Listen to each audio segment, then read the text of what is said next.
सलमान भाई के वालिद साहब का भी माशाल्लाह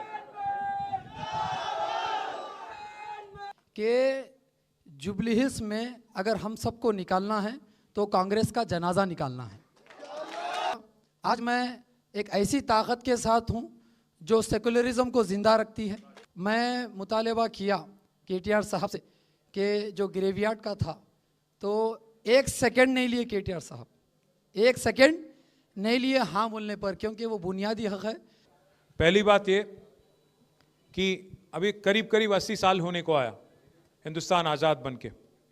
आज़ादी के बाद एक नहीं दो नहीं, कम से कम 10-11 मौका आपने कांग्रेस पार्टी को दिया, वहाँ पे ऊपर मरकज़ में और यहाँ पे रियासत आंध्र प्रदेश, जब मुत्तहिदा आंध्र प्रदेश था तब, उसके बाद में तेलंगाना में। कुल मिला के 10-11 मौका, 50 से 55 साल हुकूमत चलाने का मौका मरकज़ में और रियासत में आपने मौका दिया उनको।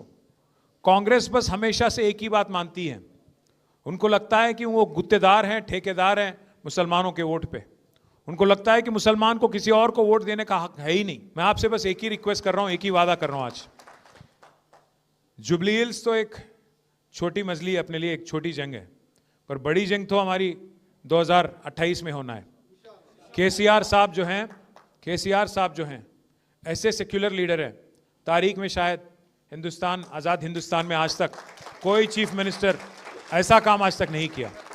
आप एक बार सोचिएगा, अभी हमारे शकील साहब कह रहे थे आपसे जब मुखातिब हुए कि आला से आला तालीम।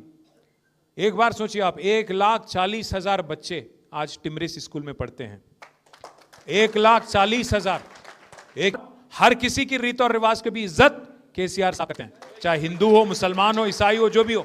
इसीलिए अगर एक मुसलमान बच्ची की शादी में शादी मुबारक मिलता है तो हिंदू बच्ची और क्रिश्चियन बच्ची की शादी में कल्याण लक्ष्मी मिलता है। अगर एक हिंदू बच्ची को साड़ी मिलता है बतकम्मा दशहरा के दौरान तो रमजान तोहफा मिलता है हमारे गरीब मुसलमान भाइयों को, बहनों को। और हमारे क्रिश्चियन भाई अगर हैं, ईसाई हैं, तो उनको क्रिसमस गिफ्ट दिया जाता है। ऐसे सेक्युलर लीडर तारीख में हिंदुस्तान में आज तक आपको देखने को नहीं मिला होगा।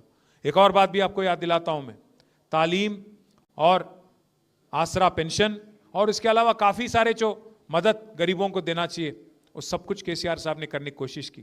कांग्रेस के दौर में 200 रुपया पेंशन था, उसको 10 गुना बढ़ाया केसीआर साहब ने। आज आप देखिए क्या माहौल है हैदराबाद में, चाहे आप कोई भी मजहब के हो। आप 2 साल हो गया कांग्रेस की हुकूमत आके, इंदिरम्मा राज्यम बोले, इंदिरम्मा राज्यम, इंदिरम्मा राज्यम। क्या है इंदिरम्मा राज्यम? गला तोड़ना। क्या है इंदिरम्मा राज्यम? जो वादे करे उसको पूरी तरह से नहीं निभाना, यही आपकी राज है। 420 वादे करे, एक नहीं दो नहीं, 420। 6 गारंटी दिए, उसमें से एक फ्री बस बोल के वो दे दिए। वो फ्री बस भी क्या चीज है? औरतों को फ्री, उनके शौहर को डबल रेट। क्या का फ्री? आप सोचो, आप इसको हैदराबाद से हिंदुस्तान में पहली बार, आजाद हिंदुस्तान में पहली बार एक ऐसी कांग्रेस हुकूमत है जहां कोई रिप्रेजेंटेशन है मुसलमान का। ना कोई मुस्लिम एमएलए है, ना कोई मुस्लिम एमएलसी है, ना कोई मुस्लिम मिनिस्टर हैं। बार बार चीफ मिनिस्टर यही कहते हैं कि भाई आप लोग एमएलए नहीं जिताए। मैं पूछना चाहता हूं चीफ मिनिस्टर साहब से, भाई आप 2 साल में 6 एमएलसी बनाए आप एमएलए के जरिए, एक काबिल आदमी नहीं मिला आपको। आपके लिए जो कुर्बानी करे शब्बीर अली साहब, वो नहीं दिखे आपको। सीट कुर्बानी कर दिया उन्होंने, खामारेड्डी छोड़ के निजामाबाद गए, वो हार गए बेचारे वहां पे, वो भी नहीं दिखे आपको। अजहरुद्दीन साहब बेचारे अच्छे खासे क्रिकेटर थे हमारे कैप्टन साहब, उनको भी बकरा बना दिए। आज एक आदमी नहीं, हर कोई परेशान है तेलंगाना में। अब यहाँ पे हैदराबाद में हमारे जितने बच्चे हैं, नौजवान लीडर है और नौजवान बच्चे जितने भी हैं, काफ़ी लोग रियल एस्टेट में मार्केटिंग करते रहते, काफ़ी लोग रियल एस्टेट में थोड़ा अपना अपना रंगारेड्डी में, हैदराबाद में, इधर इतराफ में, मेडचल में, इसमें डूबे हुए रहते रियल एस्टेट में। आज पूरा रियल एस्टेट तमाम हो गया रेवंत रेड्डी आने के बाद। ना सिर्फ रियल एस्टेट, ऑटो वाला का कारोबार बंद। आपसे रिक्वेस्ट करता हूं, जुबली हिल्स में जो हो रही है ये इंसाफ की जंग है। आज 10 साल की केसीआर की हुकूमत आपके सामने है, क्यों काम हमने किया। शेखपेट की फ्लाईओवर आपके सामने है, घर घर में जो 20,000 लीटर मुफ्त में पानी दिया गया वो आपके सामने है। 24 घंटा जो बिजली जलती थी वो आपके सामने है। हमने गरीब बच्चियों की शादी में जो शादी मुबारक 1 लाख रुपया दिया गया वो आपके सामने है। कल 22 अक्टूबर बरोज़े चहारशंबा 2025 को ये खबर मौसूल हुई कि सलमान खान HYC का नॉमिनेशन रिजेक्ट हो चुका है। आज KTR साहब की मौजूदगी में सलमान HYC ने TRS पार्टी को ज्वाइन कर लिया। अपनी स्पीच को जारी रखते हुए सलमान HYC ने कहा कि KTR साहब ने ग्रेवयार्ड कब्रिस्तान देने का वादा किया है और प्रिडिक्शन किया कि आने वाली हुकूमत TRS की होगी। आज पहली दफा KTR साहब की स्पीच सुनने का मौका मिला।